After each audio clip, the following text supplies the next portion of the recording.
జాతీయ రాజకీయాల్లో సర్ ప్రక్రియ ఇటీవల హాట్ టాపిక్ గా మారింది. సర్ ప్రక్రియ అనేక బీజేపీయేతర పార్టీలు వ్యతిరేకిస్తున్నాయి. ఈ విషయంలో టీఎంసీ చీఫ్ పశ్చిమ బెంగాల్ ముఖ్యమంత్రి మమతా బెనర్జీ ముందు వరుసలో ఉన్నారు. ఇదే అంశానికి సంబంధించి ఇటీవల కోల్కతాలో ఆమె ధర్నా కూడా చేపట్టారు.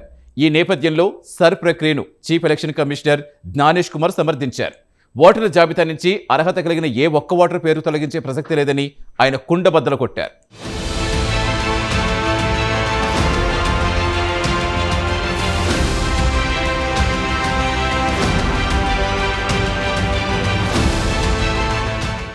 త్వరలో పశ్చిమ బెంగాల్ అసెంబ్లీకి ఎన్నికలు జరగబోతున్నాయి.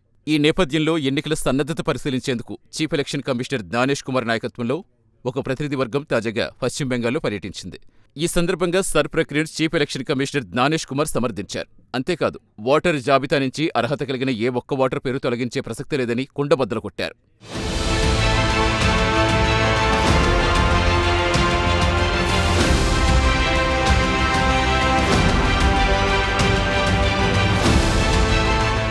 ఈ సందర్భంగా అక్కడ వివిధ రాజకీయ పార్టీ ప్రతినిధులు అలాగే ఉన్నతాధికారులతో జ్ఞానేష్ కుమార్ సమావేశమయ్యారు. ఎన్నికల సన్నద్ధతపై వారితో మాట్లాడారు. ఎన్నికల నిర్వహణకు సంబంధించి అనేక అంశాలు వారితో chief election commissioner Gyanesh Kumar చర్చించారు. అలాగే బెంగాల్లో ఏ నియోజకవర్గాల్లో ఎలాంటి పరిస్థితులు ఉన్నాయో కూడా అడిగి తెలుసుకున్నారు. కీలకమైన సున్నితమైన నియోజకవర్గాల నుంచి ఆరా తీశారు.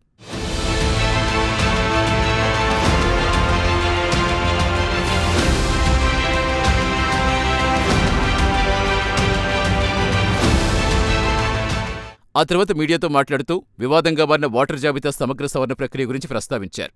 అనేక మంది అర్హులైన వారి ఓట్లను జాబితా నుంచి అధికారులు తొలగించినట్టుగా వచ్చిన ఆరోపణలు ప్రస్తావించారు. అయితే ఈ ఆరోపణలు తోసిపుచ్చారు. అర్హత కలిగిన ఏ ఒక్క ఓటర్ పేరు జాబితా నుంచి తొలగించే ముచ్చటే లేదని సీఈసీ వెల్లడించారు. అర్హత కలిగిన ప్రతి ఒక్క ఓటరు తమ ఓటును స్వేచ్ఛగా ఉపయోగించుకునే అవకాశం ఎన్నికల సంఘం తరపున తాము కల్పిస్తామన్నారు. పశ్చిమ బెంగాల్లో స్వేచ్ఛగా అసెంబ్లీ ఎన్నికలు నిర్వహించడమే తమ ముందున్న ప్రధాన కర్తవ్యమని సీఈసీ తెలిపారు.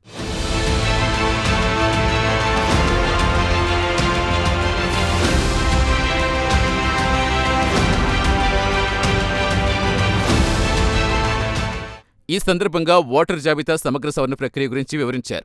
రాజ్యాంగంలో నిబంధనల ప్రకారమే సర్ ప్రక్రియ చేపట్టినట్టు వెల్లడించారు. గతంలో ఓటర్ జాబితాలో అనేక తప్పులు దొర్లాయన్నారు. అర్హులైన వారి పేర్లు సదరు జాబితాలో కనుమరుగయ్యాయన్నారు. ఈ పొరపాట్లన్నీ సరిచేసేందుకే సర్ ప్రక్రియ చేపట్టినట్టుగా సీఈసీ తెలిపారు. బెంగాల్ ఎన్నికల ప్రక్రియలో ప్రభుత్వ ఉద్యోగులంతా ఈసీ ఆదేశాల మేరకే విధులు నిర్వర్తించాల్సి ఉందని సీఈసీ జ్ఞానేష్ కుమార్ వెల్లడించారు.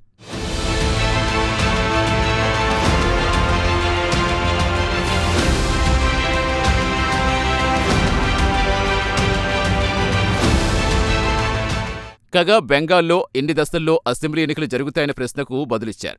లా అండ్ ఆర్డర్ అంశంపై ఆధారపడి దీనిపై ఈసీ నిర్ణయం తీసుకుంటుందన్నారు.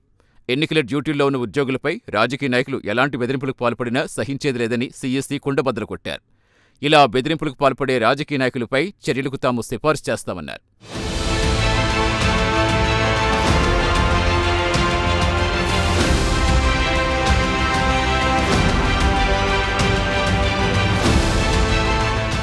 ఇదిలా ఉంటే పశ్చిమ బెంగాల్లో మొత్తం 80,000 పోలింగ్ స్టేషన్లున్నాయన్నారు chief election commissioner Gyanesh Kumar.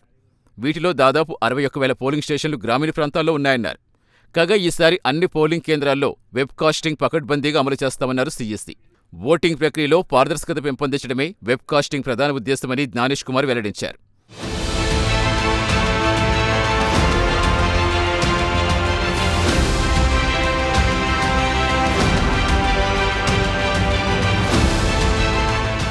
ఇదిలా ఉంటే బెంగాల్కు సంబంధించి సర్ ప్రక్రియలో భాగంగా 63.66 లక్షల ఓట్లు తొలగించారు.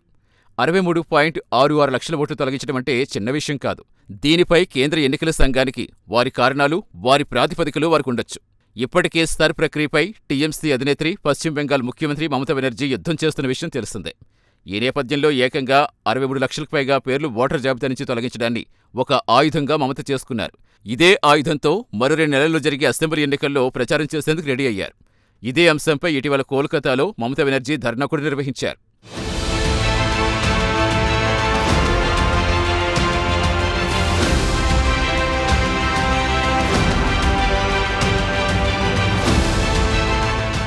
ఏది ఏమైనా పశ్చిమ బెంగాల్ వరకు సర్ ప్రక్రియ అత్యంత వివాదాస్పదంగా మారింది.